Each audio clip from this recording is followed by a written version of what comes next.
keep me burning in the quiet,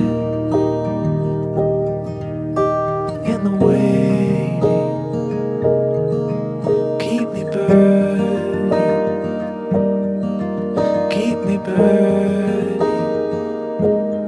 Help me remember all you've done. You're still the one that my heart wants. Jesus, my beloved, I am yours and you are mine. And your love flows like a fountain, sweet as honey, better than wine. In the fight, in the kneeling, keep me burning, keep me burning. In the doubt, in the questions, keep me burning, keep me burning. Help me to see that you're not done. You're still the one that my heart wants. Jesus, my beloved, I am yours and you are mine. Your love flows like a fountain, sweet as honey, better than wine. I am yours and you are mine. Keep me faithful, keep me true, bind my heart to only you. Keep me faithful, keep me true, bind my heart to only you. Keep me faithful, keep me true, bind my heart to only you. Keep me faithful, keep me true, bind my heart to only you.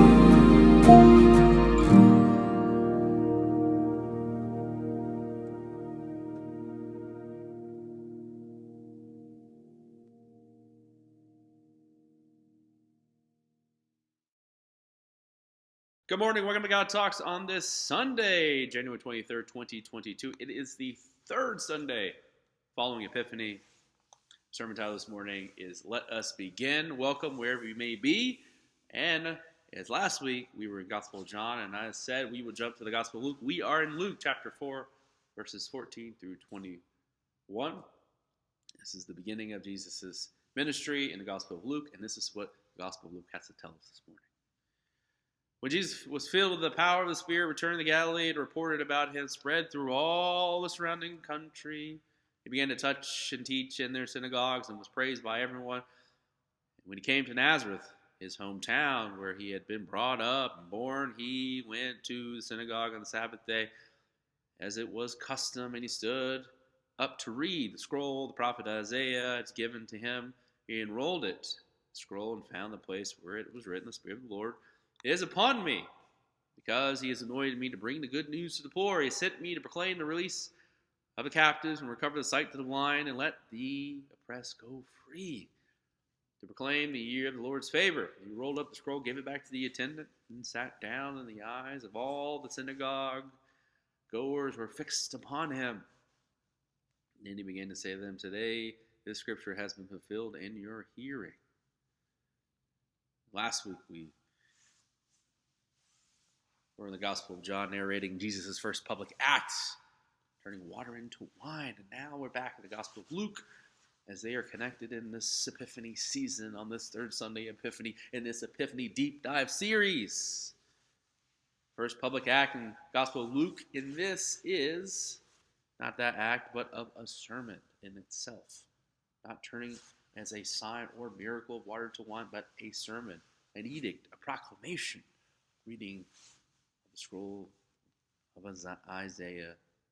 If you could choose the words that might encapsulate who you are, the only words that would encapsulate the essence of yourself, your life, your commitments, what would they be?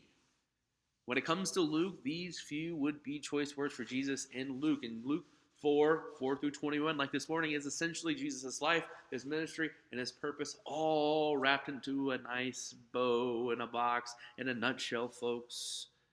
His life, his ministry, his purpose. Remember that in this Luke chapter 4, verse 4 through 21. As a result, this passage is a critical, pivotal function located in this place and in this church, in this camp, in this community, at this time, at this year, at this moment. First, as a passage is read and heard in this season of Epiphany, it is a major role because of what it reveals about who Jesus is, what Jesus will do, and whom Jesus has come for.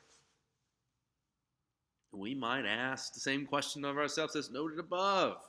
As I've asked, what would be the words that would sum up who you are?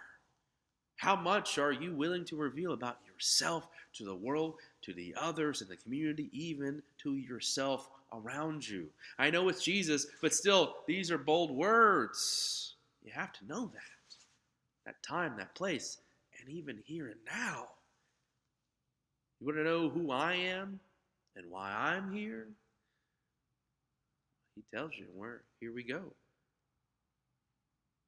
No metaphors. No hermeneutical, figurative language, no gymnastics, trying to get around these things. Not allowed here. No, sir. No, ma'am. Not at all. What if Jesus really means what he says? Because it says who he is. Well, here's the skinny, the truth. He does. And second, it's just the first in this passage, as we hear the second, this really early on in this Gospel of Luke, in this year of Epiphany, in this season of Epiphany, Jesus' sermon sets forth main themes for this third Gospel of Luke. That writer of Luke, the preacher, the teacher, the speaker, might choose to use this on this Sunday or this day as an Epiphany of Luke, so to speak, or to suggest that the faith in life, in this time, in this year, on the liturgical calendar of Luke, will live out, will embody, will proclaim these principles. To take Jesus' proclamation seriously will take some intention and perhaps a little bit of pastoral care and nuance and essence and finesse. This may be more of an epiphany than our parishioners and our members, our community have bargained for, folks. Real time, real talk. It's fascinating how Luke tells the story is that it happens in real time. That is, the time takes to read the story is total time of the actual event. Try it. Read it out aloud. Better yet, have someone preferably who is a good God voice, a good reader. Read it aloud to you and then picture it in your mind. Can you see it? Do you hear it? Do you feel it? Why does Luke dedicate this amount of narrative space to this pre-story before Jesus' sermon and even the post-story? What's the point? Here's two reasons that might point to this in this real time, real talk. One, that the words of Jesus are not just important for what they say, but also because of their source. The origin of these words is important and deserves the attention it gets and rightly deserves. Jesus isn't making this stuff up. Jesus situates his ministry in the ongoing promise and commitment of God to the lowliest, friends, marginalized, ostracized of God's servants, to those who fear God from generation to generation, to the hungry, to God's people of Israel, to Abraham, to Sarah. The promise and prophecy of Isaiah provides the theological trajectory that Jesus will articulate and embody in the Gospel of Luke. Second reason, real time, real talk represents importance. Jesus' words could have easily and practically and sufficiently been articulated in a summary statement. Yet Luke gets the synopsis of the meaning of Jesus is not sufficient. Luke doesn't see it that way. When we are talking about God, an abridged or condensed witness will not work, folks. The whole theological impulse, theologically, of Luke Acts implodes, explodes, in any concise, preemptive, or sufficient action of God. Rather, God of Luke acts intentionally and continually, invades, initiates, and even invites. Let me say that again. Rather, the God of Luke acts intentionally and continuously, invades, initiates, and invites. Any and all theological deliberation, exploration, and imagination. Such theological think tanks takes time. Theological thinking takes time and cannot be straightforward, encapsulated in a convenient statement of theoretical intent, hence a summary statement here. Rather, Jesus' words are call to a real life, a real people, a real time. And this is God in our present and in our reality. Jesus' words are a call to real life, real people, real time. This God is our present and in our reality. Maybe your mother really does know what's best as we move on here.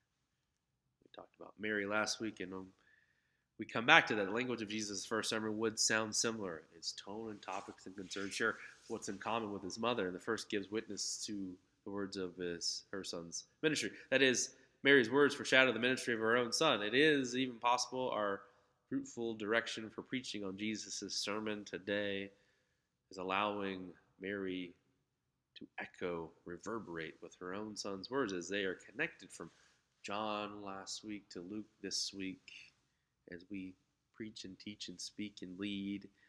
Mary's song acknowledges that what God has done and her son will do as well. Connects the dots, as I just said. She connects them between God and what she knows and has always known. And that God is reorienting her future through her own son, Jesus. Look at through those lenses. She realizes that God's favor of her will be that which the world will experience because of her son, Jesus. And I wonder, we have to wonder, Jesus learned something from his mother in those early years. After all, Luke is the only gospel to include the 12-year-old Jesus who sends his mother and father into a parental frenzy when he disappears. Edicts frantic search for his location in that temple as he is teaching those around him. Luke may and why include this story for you? How does it influence our sense of who you think Jesus is and who we know Jesus to be? At risk of over-analyzing and psychologically looking at this, or perhaps generalizing things because it's the Bible. And what if Jesus first learned what it means to bring good news to the poor from the stories his mother told him? As many of us do learn stories of right versus wrong, and stories passed down from generation to generation. In just beginning. After Elizabeth, the mother and cousin of John, about Sarah, his ancestors who experienced the same shame. What if he watched his mother, listened to her, and saw her as someone who not only knew the good news and proclaimed her, but embodied its presence in her life? And if so, this could be a most unique season of Advent. Let us begin. Amen.